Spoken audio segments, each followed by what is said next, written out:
नमस्कार, स्वागत है आपका हिंदी न्यूज 24 में। दिन की शुरुआत करते हैं तरोताजा खबरों के साथ। संसद में जारी हुआ आम बजट। मोदी सरकार ने आम बजट में सैलरी क्लास को सबसे बड़ी राहत दी। नए टैक्स व्यवस्था में 7 लाख की कमाई पर नहीं देना होगा कोई टैक्स। बजट में महिलाओं के लिए बचत स्कीम। बजट में महिला और बुजुर्गों का ध्यान रखा गया है। 2 लाख तक की बचत पर 7.5% की ब्याज दर होगी। बुजुर्ग 30 लाख तक कर सकते हैं जमा। किसानों के लिए मोटा अनाज उगाने के लिए बजट में 2200 करोड़ का फंड। किसानों को मोटा अनाज उगाने की मिलेगी डिजिटल ट्रेडिंग।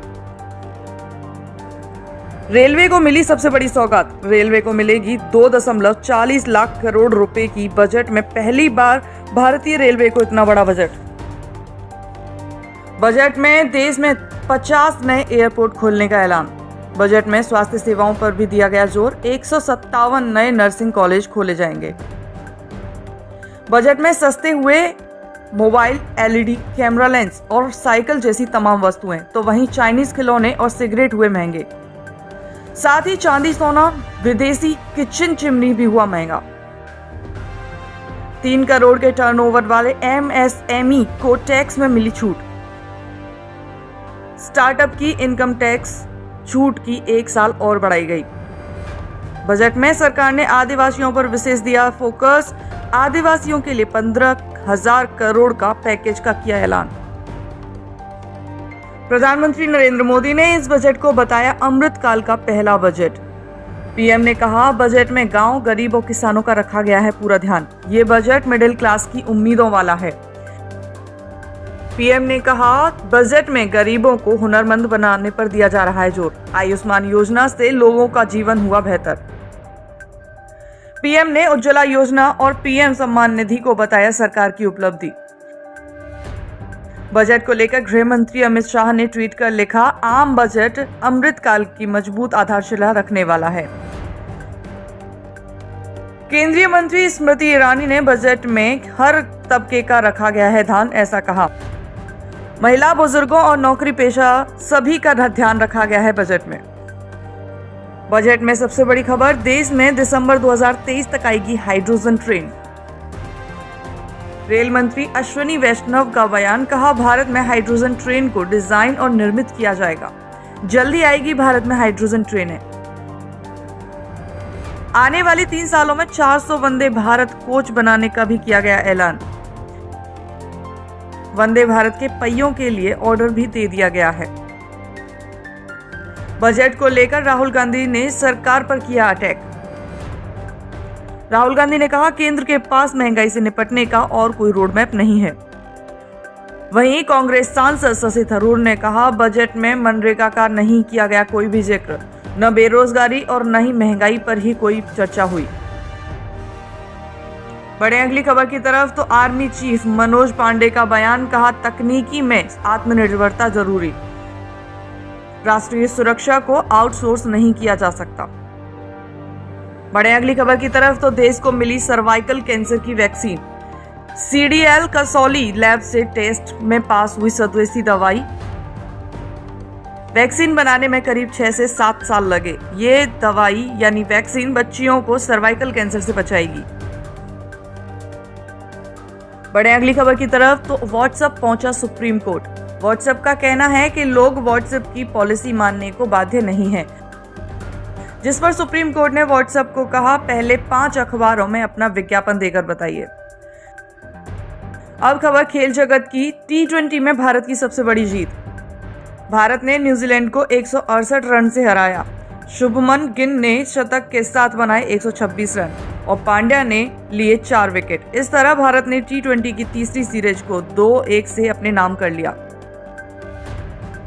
बढ़े अगली खबर की तरफ, तो ओपनिंग वीक पर हाईएस्ट कलेक्शन करने वाली फिल्म बनी पठान। KGF 2 और बाहुबली 2 के सारे रिकॉर्ड तोड़ फिल्म पठान बनी हाईएस्ट कलेक्शन वाली फिल्म। सिर्फ 7 दिन में वर्ल्ड वाइड आंकड़ा 640 करोड़ के पास पहुंचा। आपने ये फिल्म देखी या नहीं, कमेंट बॉक्स में जरूर बताएं। बढ़े अगली खबर की तरफ, तो 6 फरवरी को होगा दिल्ली मेयर का चुनाव। केजरीवाल सरकार ने प्रस्ताव पर उपराज्यपाल ने लगाई मुहर। इधर अडानी ग्रुप का बड़ा फैसला, पहले अमीरों की सूची में खिसका गौतम अडानी का नाम और अब बड़ा फैसला लेते हुए गौतम अडानी ने 20,000 करोड़ के एफपीओ को रद्द कर दिया है। वापस होंगे निवेशकों के पैसे। हाल ही में आई हिडनबर्ग बिलियंस इंडेक्स की रिपोर्ट के बाद गौतम अडानी की संपत्ति में काफी गिरावट देखी गई। अडानी ग्रुप के मार्केट शेयर्स भी गिर गए थे। निवेशकों के पैसे लौटाने के बाद अडानी इंटरप्राइजेज लिमिटेड के चेयरमैन गौतम अडानी ने इस फैसले पर अपनी बात रखते हुए कहा कि बाजार में उतार चढ़ाव को देखते हुए कंपनी बोर्ड ने एफपीओ को रद्द करने का निर्णय लिया है। बढ़े अगली खबर की तरफ तो पानी बचाने के लिए नियम लागू। पंजाब सरकार ने पानी की बचत के लिए नियम बनाया है जो आज से लागू किया जाएगा।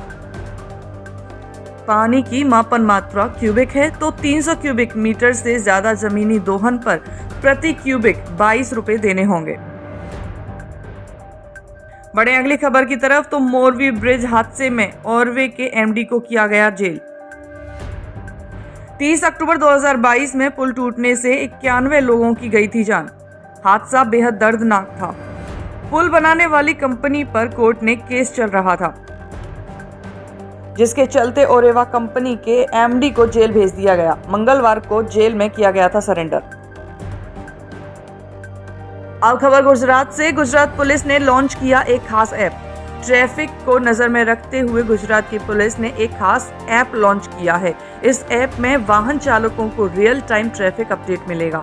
इस ऐप का नाम रोड इज है। बढ़े अगली खबर की तरफ तो अब भारत में बिकेंगे श्रीलंका के उत्पाद। रिलायंस कंज्यूमर और श्रीलंका की मिल्बन बिस्किट कंपनी ने एक रणनीतिक समझौता किया, जिसके अंतर्गत अब भारत में श्रीलंका के उत्पाद बेचे जाएंगे। इधर भारत और चीन को लेकर आईएमएफ का बड़ा बयान। इंटरनेशनल मॉनिटरी फंड का दावा है कि 2023 में भारत और चीन दुनिया को चलाएंगे, यानी दोनों देशों के कंधों पर होगी ग्लोबल ग्रोथ की जिम्मेदारी। अंतरराष्ट्रीय कोष मुद्रा का यह दावा भारत के लिए गौरव की बात है। बढ़ते अगली और बड़ी खबर की तरफ तो पैन कार्ड को लेकर सरकार का बड़ा फैसला।